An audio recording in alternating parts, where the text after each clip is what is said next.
What's up, y'all? On today's episode, we're going to be talking about our weeks and also a little bit of industry movement, sales, cheap meals, and our favorite food spots. hell yeah. So stick around and listen to the goddamn Stick around episode. and find out. What's up, y'all? Welcome back to another episode of the Huddle. I'm here with my co-host Christian Roddy. and my producer, Jesse. Tell them a little bit about yourself, Jesse. Just because you name dropped yourself last week on accident, so now it's out there. You got to tell us who you are now. Yeah, we are lifting the curtain on the man behind the curtain. No. My name's Jesse Masson. Oh, first and last name. First and Right, last yeah. name. Here we go. Okay. Look me up, IG. Go follow your boy.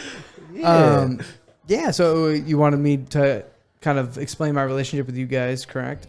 Well, yeah. So, how'd you get with us two meatheads? How'd you get on the podcast with us? Anyways, yeah. How'd you get on the podcast? How'd you get in the fitness industry? We want to hear a little bit about Jesse. Yeah, what's going on? Okay, let's go podcast. So originally I got into podcasting with a group of my buddies a long time ago, talking about nerd stuff. And then I realized that, hey, I could take this skill and incorporate it for other people and have them pay me. And then I get to share their own voice and their own message, you know? So that's kind of the fulfillment I get out of this. Sweet. But relationship with you guys, I came out here to the San Diego area, I guess. It's been 4 years now, which is crazy. And I started working at a gym out here in San Marcos that converted into a different gym. That is where I met Christian Roddy here. You were my boss. And then COVID happened, and I actually got to meet you because of COVID, pretty much, because everyone was bouncing around to different gyms. Yeah. So I went over and worked with you guys for, what do you say, about a month or so? How long was that? Something like that. It's like 2 months. Yeah. Yeah. So that's how I got to meet you guys, and then here we are. Yeah. Now we're filming. Yeah. And now we're here. filming. 100%. There you go. So now you know a little bit about Jesse back there. But yeah, so tell me a little bit about your week, sir. How'd it go? My week started amazing. Little 3-day weekend. Biggest highlight of it, though. Oh, it was Father's Day weekend also. Yeah. Shout out to all the fathers out there. Yeah. Started Sunday, hit the driving range with the pops, got a little lunch. But Monday, that's the real highlight. Got to play Torrey Pines Municipal out here in La Jolla. Amazing golf course, part of the PGA Tour. They do I think it's the Farmer Insurance Open there, and it is just absolutely, if you're a golfer, it's got to be on your bucket list. It is the number one course I've ever played in my life. Low-key, got distracted on a couple courses because how beautiful the view is. Oh, it's on my bucket list for sure. You should have been there. Yep. You know how that is. Yeah. So Maybe next time. Maybe. You never know. It's up in there. So. So it was good. I was actually surprised because everybody's like, it's a tough course, and they have a north side and a south side, so they have 36 different holes you can play. So they break it up between the two, 18 and 18. But honestly, that was one of the more open courses I've played. So if you're even an average golfer, I think you would really enjoy yourself out there. It looks super open. Yeah. That's dope, though. I'm jealous. It was great. It was great. The cool thing about it is the San Diego residents, they get a discount. Unfortunately, we live in the county, but if you're a San Diego City resident, you get it. You could play there for like $40 when usual tee times are like 140 to 200. That's a great discount. Yeah, you're literally taking $100 to $150 off. That's crazy. Well, It was a great time. Next time, figure something out. Try to talk to somebody over there. Hook me up a little bit. So, yeah, that's dope. Other than that, you catch the Obi-Wan Kenobi season finale? Fire. Man. Bro, I swear, God, Obi-Wan Kenobi is a dog. Bro, after watching that, first off, I think they do a great job. Again, Disney Plus does a great job with their series. And I thought that was a great series. And the fact that, okay, so I was a little upset because at the beginning they made Obi-Wan a weak, like he was just not Obi-Wan. So I was a little upset. I was like, damn, Obi-Wan's a dog. Like, they need to start treating him like that. Put some respect on his name. But this last episode, bruh, my boy showed out. I was hyped for that. So spoiler alert, but it was good to see Obi-Wan have like his juice back. Yeah, bro, full power. I was like, oh my gosh, this man is actually an animal. And then that one, bro, again, like Jesse was saying it earlier, but that was like one of the best like lightsaber fight scenes that I've seen in like out of all the shows or movies that they had, Yeah. low-key, it was the best one. It's right there and not my top 3 for sure. Yeah. Because and the cool thing is all my top 3 have Obi-Wan in it. So again, God. to bring back like Obi-Wan's like kind of swagger or his strength back was huge for me because you have him fighting Darth Maul. That's one of the greatest lightsaber fights, choreography fights really again. good. And then the other one is him versus Anakin Part 1. Like, Yeah. That was a good one, too. So it was good to see Yeah. him back in action. Yeah, they were both good, and what's cool is I like the fact that they added like Anakin, and they had like the blue light on his face, and like while Anakin was talking, and then it was like, yo, Anakin's dead, and then it was like the Darth Vader and like the Darth was, Vader like, face, red, more and red. then it was more red, and then they had like the combo of like both the mask with the voice, bro. That was so tough when he's like yelling Obi-Wan at the end, bro. That was the toughest shit I've ever heard. He's like, Obi-Wan. I'm like, oh damn, oh, bro, that shit was crazy. This heat. Yeah. It makes me a little sad. So I know they said they're going to do a second season, but it makes me sad to think that their interactions are done until we see it later in like the original movies because like their inner conflicts with each other and kind of their yin to their yang and like their Padawan to master like relationship. While he's evil and like Obi-Wan's kind of like the epitome of the good side, like it's such a good contrast. And I guess they wrap it up well with him saying like, "You didn't kill Anakin, I did." And it's like that was good. So That was it's like a good like goodbye for them. Yeah. So that was really good. It was a great buy. I'm just sad. I guess we won't continue to see this like conflict. That conflict battle between the two. Also, like Loki, I kind of want a Qui-Gon Jinn series. That'd be so fire. With Liam Neeson? Yeah. Bro, bring it out. Yeah, because that's Obi-Wan's master that was the Padawan to Count Dooku, and then Count Dooku was the Padawan to Yoda. So it's like that'd be so that fire. line is like, those some powerful heat, dudes. bro, and like they always say he's such a great master. And it's like he's the first person we saw use the Force after like death. Yeah. So it's like, and we don't really know anything about him. Yeah, that'd be I cool. would love to see that. That'd be so dope. So, Sorry, we nerded out there for a second. bro, I can keep going if we want. But so Torrey Pines, Father's Day, Obi-Wan Kenobi series, all heat. Outside of all that, I mean, how was your week? Good. Yeah, definitely. Again, Father's Day. Juneteenth was on, what was that, Saturday? No, I think it was Sunday as well. Yeah, on Sunday Father's Day. Yeah, on Juneteenth. So that was dope. What else did I do? I think that was about it. I've just been working a lot. You take Monday off? Yeah, I took Monday off. You Sir. know, Juneteenth. I'm black. I'm taking Monday Hey, off. that's the Shout out to me. first year it was federally recognized. Second year. Second year? Yeah, because we recognized it last year. Yeah, Right. 2021. So yeah. So that's dope. And then what else did we do? I don't think we really did anything too crazy. Oh, I went to the fair, the San Diego Del Mar Fair on Saturday. So yeah, got a bunch of food, rode a bunch of rides. Oh, no. And, for you being such a foodie, Antonio actually came to my club. He's like, Sean didn't even get none. You trying to stay skinny? What? No. Well, I did get a lot of stuff. I don't know what you're talking about. I got the the Hawaiian chicken bowl with the pineapple. Okay. Heat. I got a giant like sausage. Pause. and then I shared a beef brisket with tea, and that was disgusting. And then what else did I have? I had some dessert too, but I can't remember off the top of my head for some reason. But yeah, I had some other like a good amount. But yeah, it was a decent amount of food. And but the only thing is like I didn't get more because like I don't know, for some reason I thought there was a bunch of different street vendor foods at the San Diego Fair. I thought it was going to be more like the Oceanside street market. I think since COVID, they've dialed that back a little bit. Because I remember when I was younger and I'd go to the fair, I would see more local people. That's what I thought too. But it's not. It's literally all the same ones. It's like 5 actual like food vendors, but they're just sporadically throughout the place, double the amount. So it's like you're getting the same shit everywhere else. So that's why I was like, and none of the food was good. Yeah, no, yeah, just my hypothesis, but I think because they talked about Del Mar Fairgrounds, like because they didn't do the fair for a couple years and they didn't do concerts, that's actually like a state-ran thing. What I could see happening is they've got to make their money back. They're probably charging more for vendor slots. So you're seeing less local people like, I'm not going to pay that much to go there. Yeah. So now you just have these big places monopolizing this vendor slots. And what's crazy is like those spots that are taken, I guarantee either the fairground probably owns those places or the state owns like some of those places, like because they're Some type of the connection. same like 4 big ones, and like they're not local like places where you can go out and eat if they weren't at the fairground. Like you have to go to the fairground to go eat that stuff. Yeah. So it's like they're always gonna be there. So that's why I was like, I'm not gonna get the same food. Like so, it was nothing. Especially because the same food year after year after year. Exactly. So it was nothing good. So that's why I was like, I didn't wall out. It was like I got a couple things and that was it. So it wasn't anything like crazy where I was like, oh, like bunch of local businesses, bunch of great food. I was like, nah, bro. Play any games? Oh yeah, no, I did. Oh yeah, I did play one game. I played the balloon popping game. You see Steph Curry do the 3-point shootout?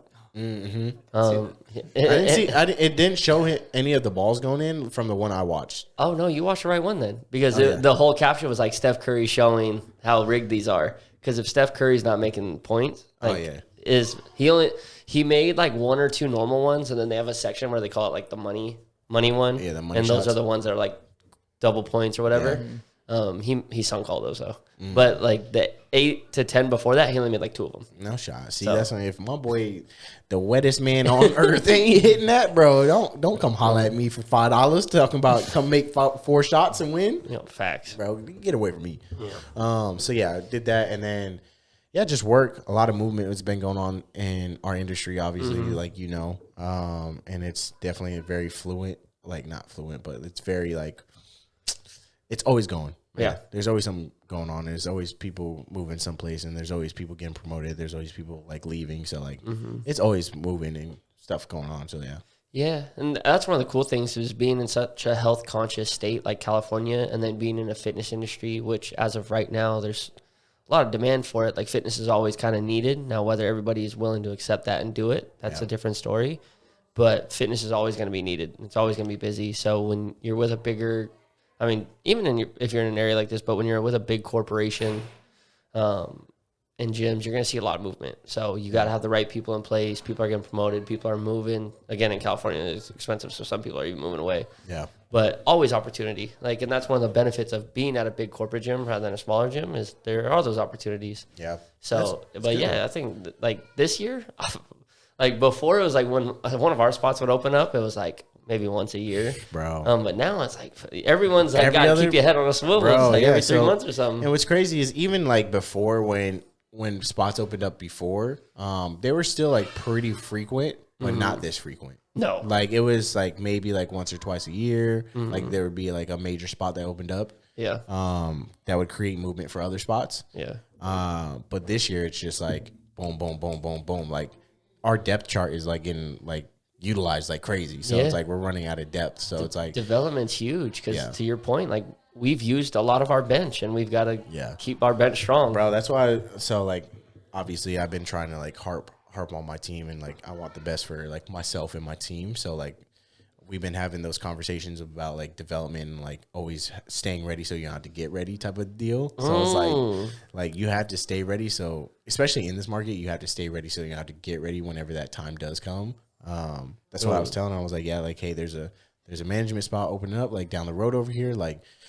And when it comes to picking him, like they already have that pick in mind. Yeah. Like they already know who they're gonna pick prior to like that spot even opening up. So it's like if I ask you like who's next up and you don't automatically assume that it's yourself, like not out of being like straight cocky or anything, like you don't know that like if I ask like maybe like yourself like hey who's gonna pick that spot and like the first person that comes to your mind isn't like the person that like wants to be up next and that they're not That's gonna be up next. yeah, it's a problem. Yeah, it's a problem. So it's like that's why I told him I was like, hey, like, bro, like honestly, like again, because we had this conversation right when I got to that club, and I was like, hey, so like, what do you want to do with your career?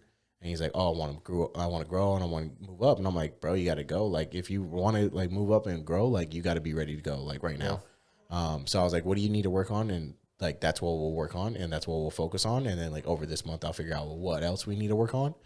And by the time the next spot opens up, like that should be like your version of like, hey, like I'm the next person. Yeah. I'm the next guy.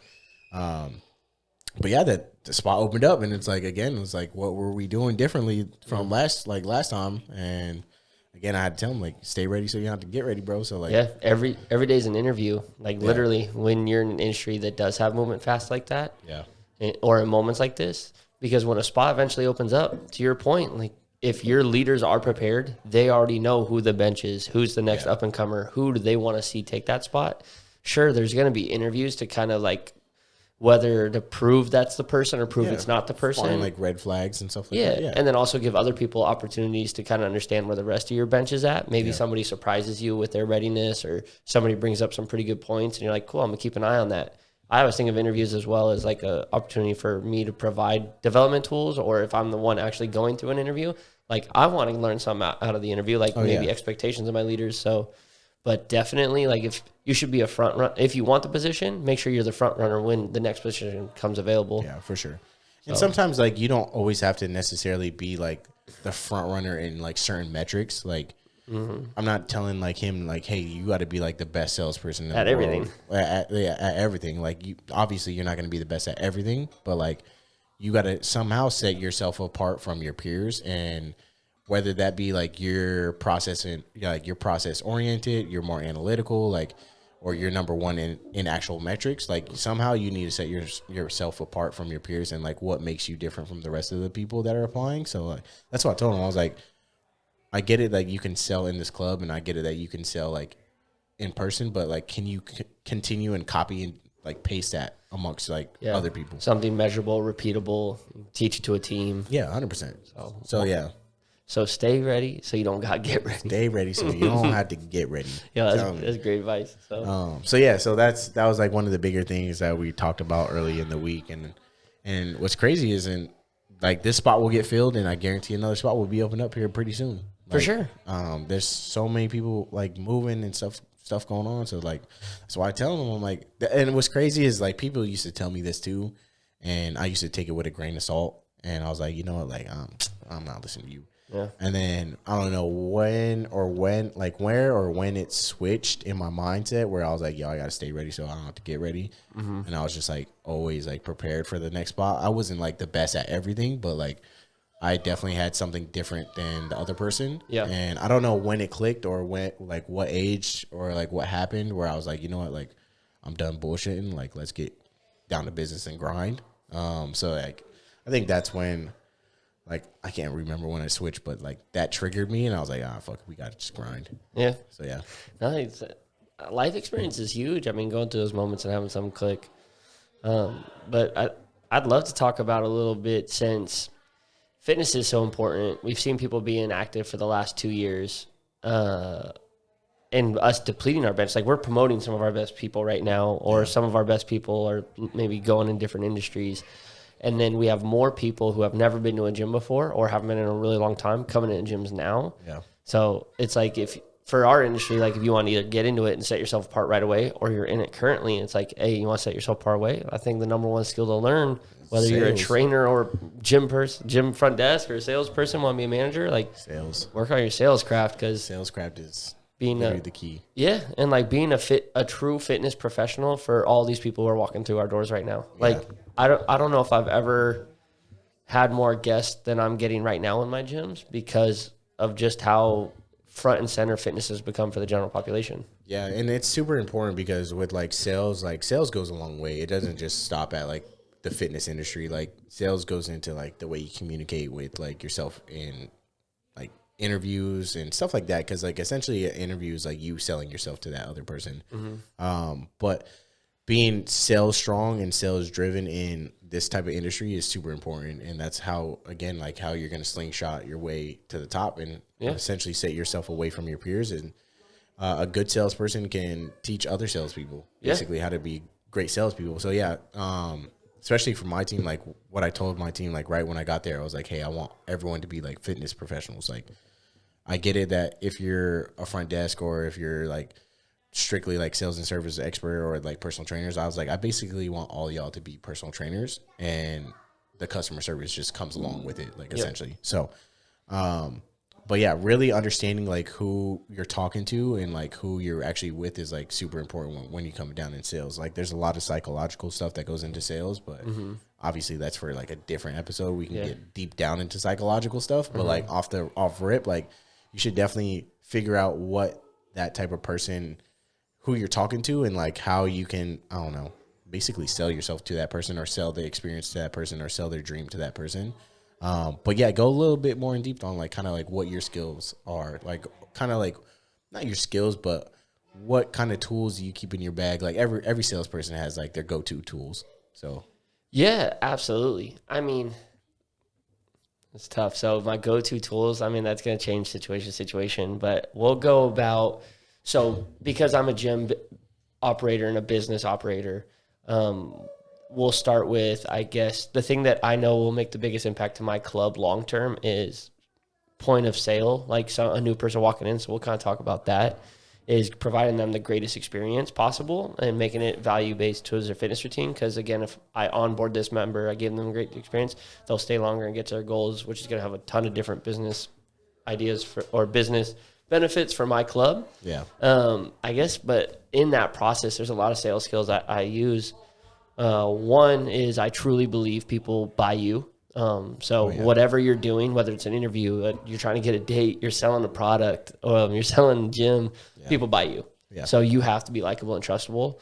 So I could promise you, if they don't like and they don't trust you, they will not buy from you. They'll buy from someone else. They'll go down the street with the same product that's more expensive just because they didn't like you. Yeah. That doesn't mean they'll buy because they like and trust you, but that's the only way they will. So that's step one, and that starts all the way when it comes to like that first interaction, that first impression. So they talk about kind of like 2 first impressions. Like one gets formulated like immediately. It could take up to 7 seconds. And there's another one that kind of knows like, do I trust this person? And that one takes a little bit longer, but it's still a couple minutes. yeah. It's like It's where still they pretty let their quick. guard Yeah. down. I think it's like, so 7 seconds. I think the other one was like within 3 minutes. Yeah. Where they're Still like, pretty can I quick. let my guard down with you?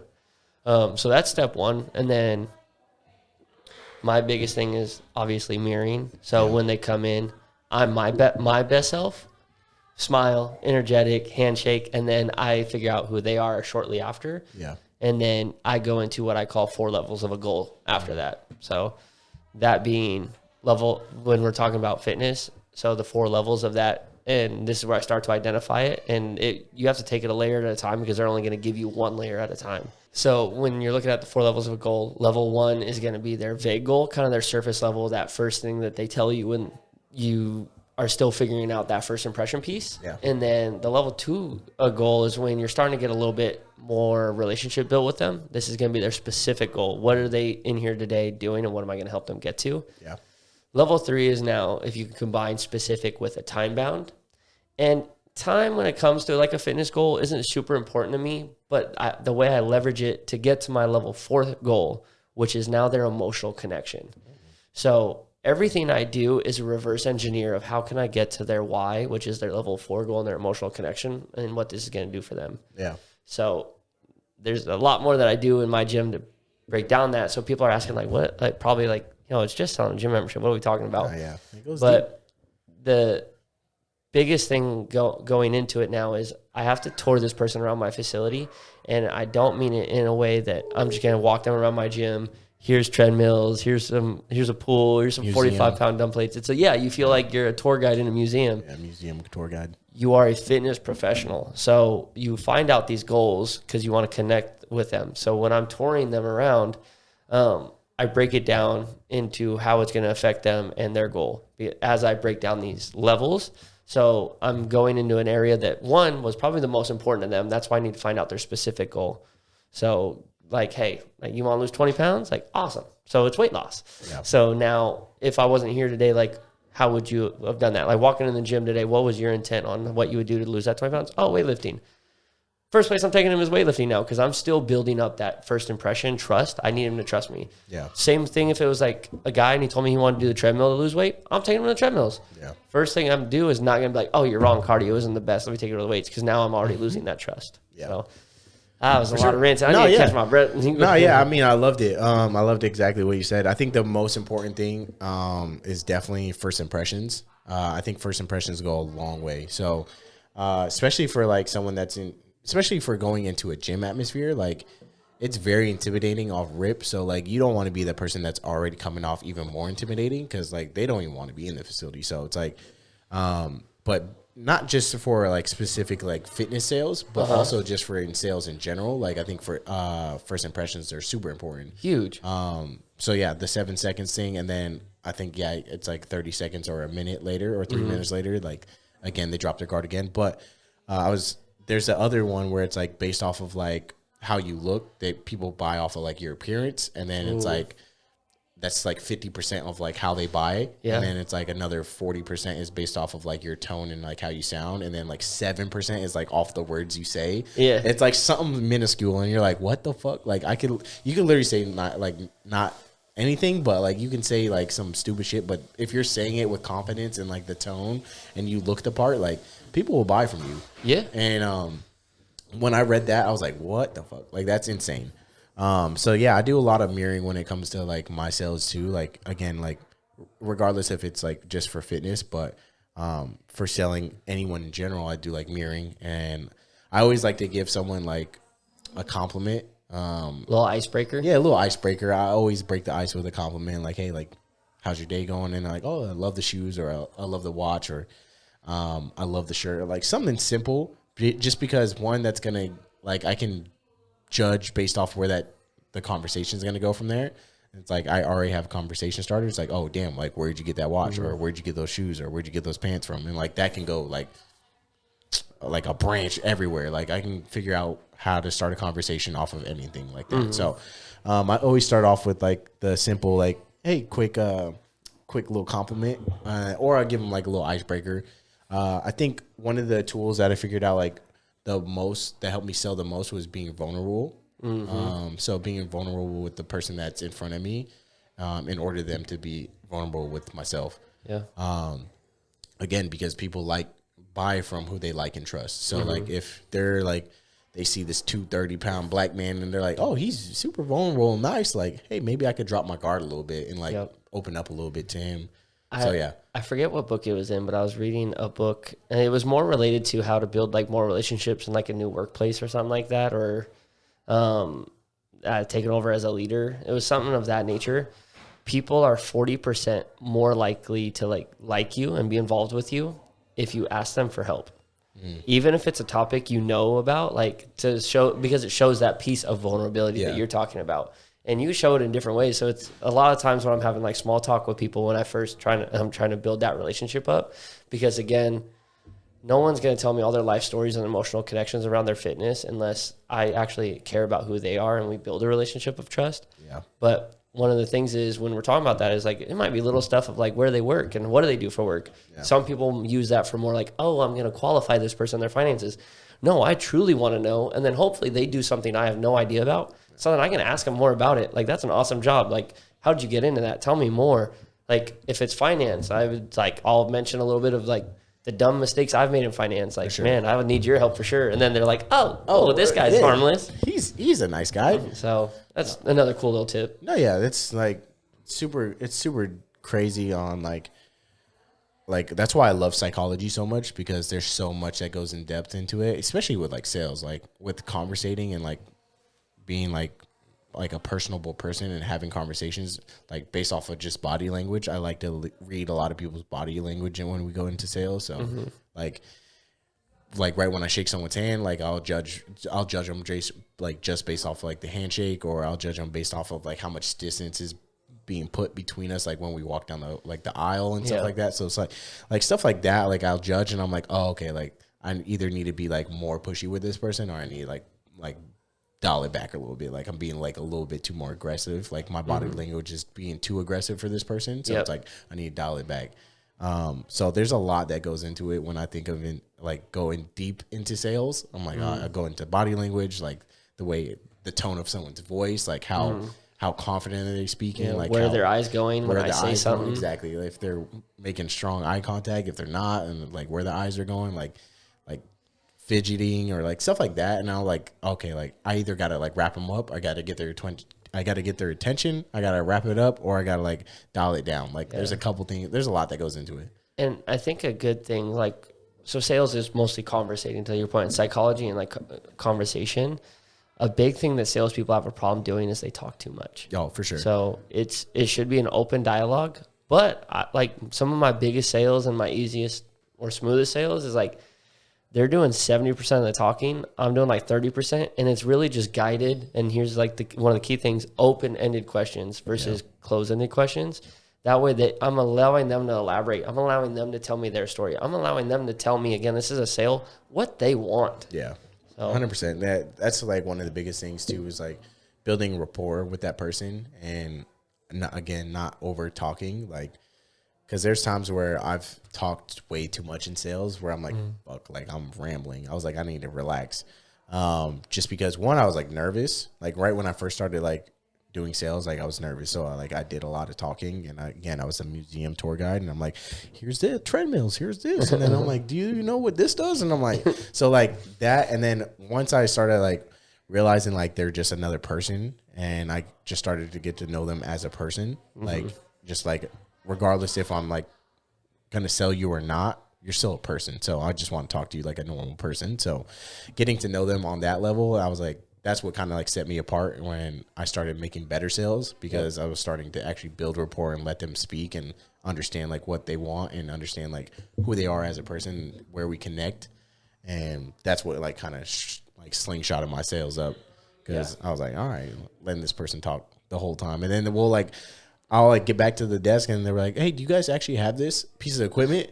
And I'm like, yeah, I actually showed you that, but we were just so engaged. Yeah, with we're each so other. engaged in the conversation. They're like, oh, I didn't even notice that. And I'm like, oh, okay, cool. And then that's how you know you got them. And it's like, all right, well, I recommend you do this. Yeah, and I like what you were just mentioning at the end there too, is like people ask a lot for the sale.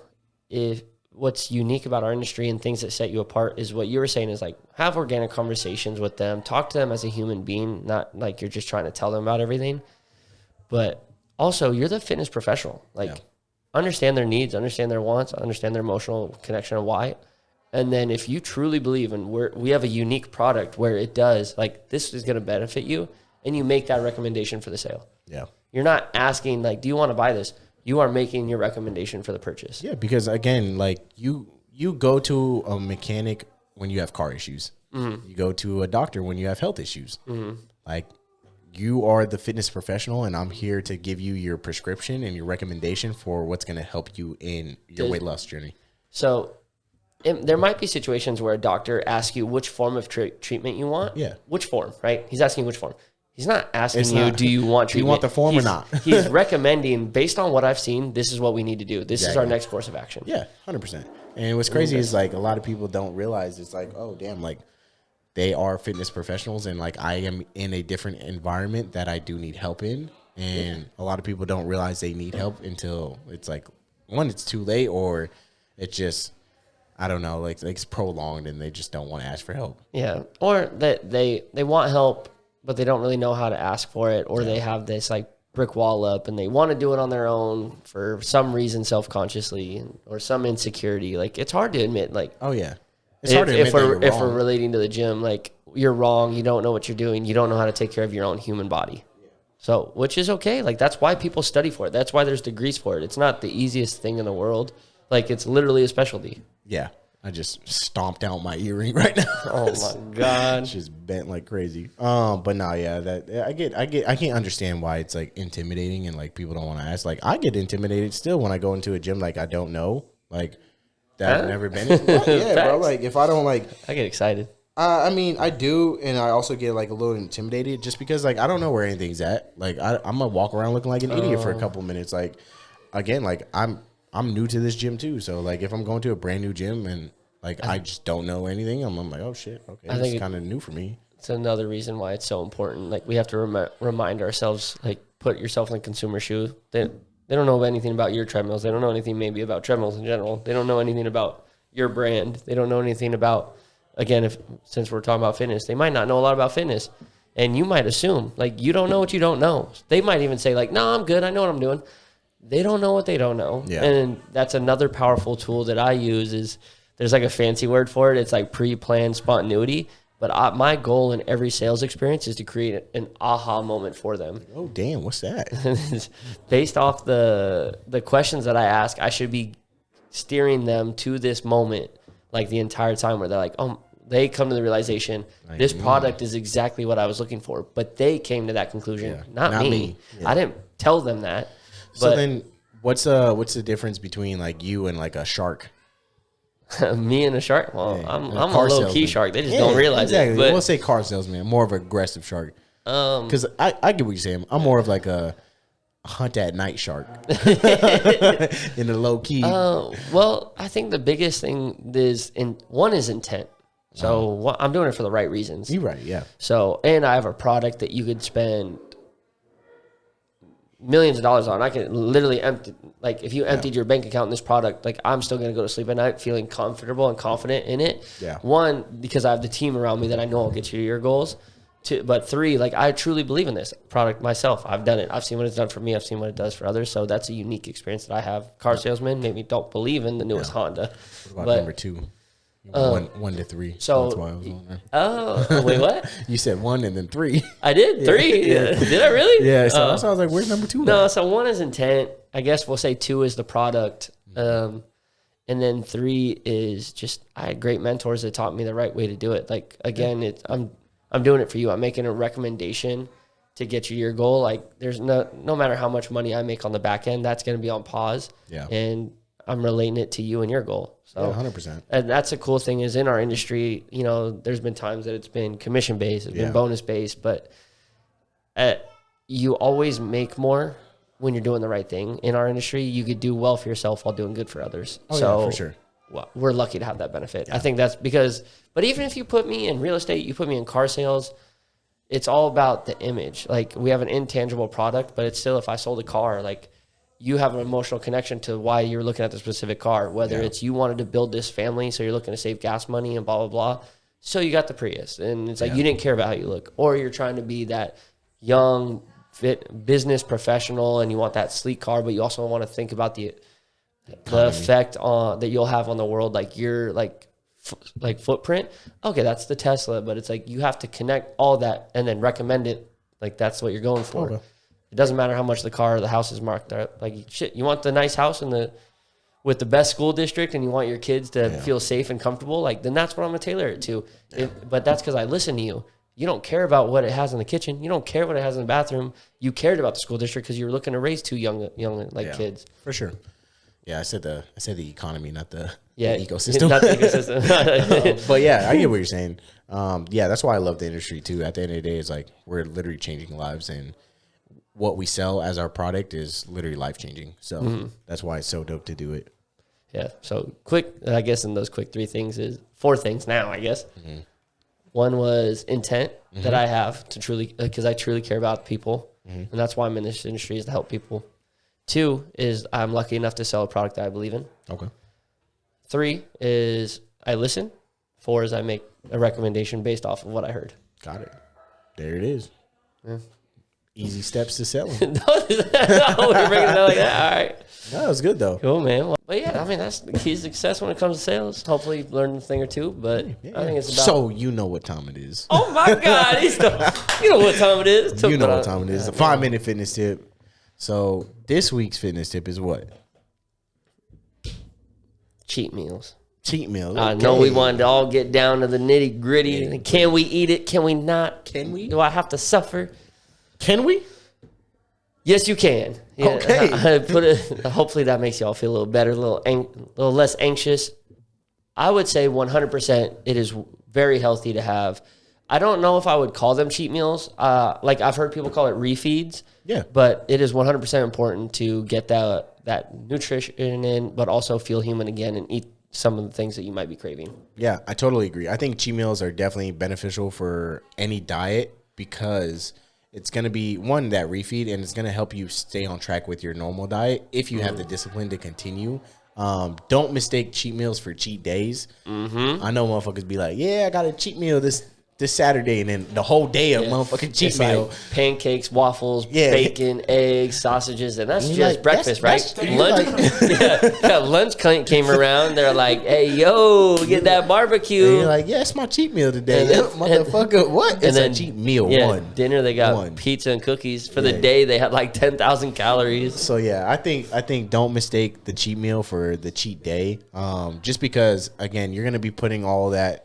The whole point is to be in a caloric deficit. So, if you're gonna have a cheat meal, one, try to fit it into your macros. just to stay in that caloric deficit. That'd be awesome. But again, if you're going to splurge a little bit, just don't go too far over into that, over that. Don't make the whole week not work. Count. Yeah. So like if you're burning 5,000 calories that whole week and then you put that 500 calories back on just because you ate a cheat meal every single day not every single day, every single meal for that Saturday, like 1,000 calorie breakfast, 2,000 calorie lunch, 3,000 calorie dinner, and some dessert. Like, bro, you're back at 5,000 calories that you just burned, and all that hard work just went to nothing. So yeah, because we've talked about it. To burn a pound of fat, you have to burn a calorie deficit of over, if it was a week, 3,500 calories. Yeah, 3,500. So that's 500 a day. Which say you knocked that out, but then one day you had, we'll just call it 6,000. One day you had, let's say you had like a bowl of ice cream. Like, well, some people eat. I've seen people eat like literally a tub and like cheat day. I'm like, no, crazy. bro. No, I was like 1,200 calories right there, bro. And they still ate everything else they were already eating. Like you could wipe out a week in a meal. You can literally have like. So let's just say what we're going eating what's your go-to cheat meal? Bro, pizza. Pizza? Bro, I fiend for pizza. Really? I think what's your number one pizza spot? And if you say the spot that I think no, I'm about to flip this goddamn table. It's actually, that's tough. There's a spot in Carlsbad Village. It's called Gregorio's. They have pretty good pizza. I haven't been there. The best tasting pizza though in San Diego, and I've had pizza from this place a couple times. Sometimes it hit, sometimes it didn't. But the overall best pizza I ever had was from an Italian restaurant called Nicolosi's. It's down in San Diego. I got like their white pizza. I forget what it was. No. Oh, no. I don't want to talk to you. No. Once I heard white sauce pizza, I was out of it. Because no more marinara. But, bro, the ingredients they used on it were so fresh. It was smacking. I got the same pizza later, and I just told him white sauce, and it was still smacking. Yeah, white sauce. He's like, marinara's gone. Can't work. Miss me with that one. But that was probably the best made pizza. But yeah, you have a whole. If you probably eat like at least I know I eat about 6 slices low key. So that's 4 at least, bro, and that's like 200 calories a slice. Hey, but so 4 slices, 200 calories a slice. You're at 800 calories. That's a healthy cheat meal. That's a healthy. I think 200 calories on the minimum. That's like very low. I think it's at least like 280, maybe 300. You could say 300 per slice for sure. And now you're at 1,200, which now that's where you're like, oh, that might be tiptoeing a healthy cheat meal. But again, that's a cheat meal, not a day. Not a day. That's 1,200. If you did that 4 more times throughout the day, bro, I'm telling you, it's a wrap. You had a big breakfast that was like 1,000 calorie breakfast, and then you had a big lunch that was 1,200. So we talked about cheat meal versus cheat day. Cheat meal is healthy. Cheat day is not, because it'll get you off your progress. Yes.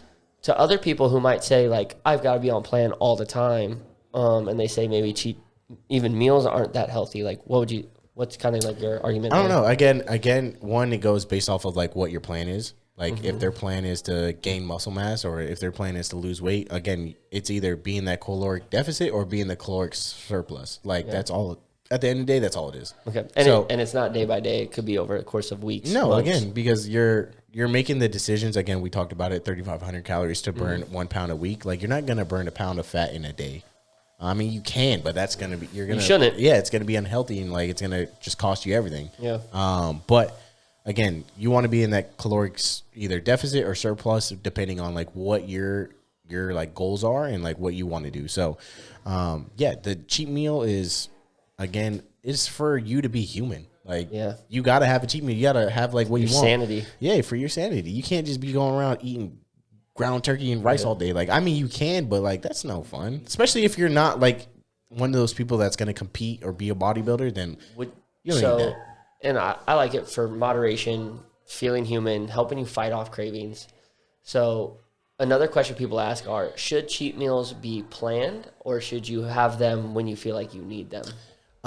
See, that's a little different because like, and it goes down into like your discipline. Like if you going off of like, should you have them when you need them? Like if you're someone with no discipline, then you'll see damn near every day. Like, you know what? I kind of need a cheat meal today. I did good 3 days extra hard. Yeah. So like, it depends on your discipline and like what your goals are. But I mean, you can say yes because like, what if you're going like 2 weeks strong with no cheat meal. Like you're like, I just haven't been craving a cheat meal.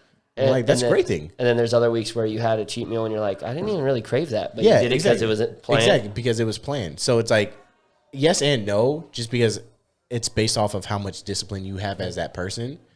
Because if you're that person with no discipline and you're like, hey, like I'm just finding reasons to have cheat meals, like you maybe should plan a cheat meal for like just a Saturday night. But if you're that person that has the discipline, you're like, I should just eat the cheat meal whenever I'm feeling the cheat meal. Yeah. And knowing damn well like you shouldn't have it every other day. So yeah. And also, so it depends on you, you as a person, your discipline.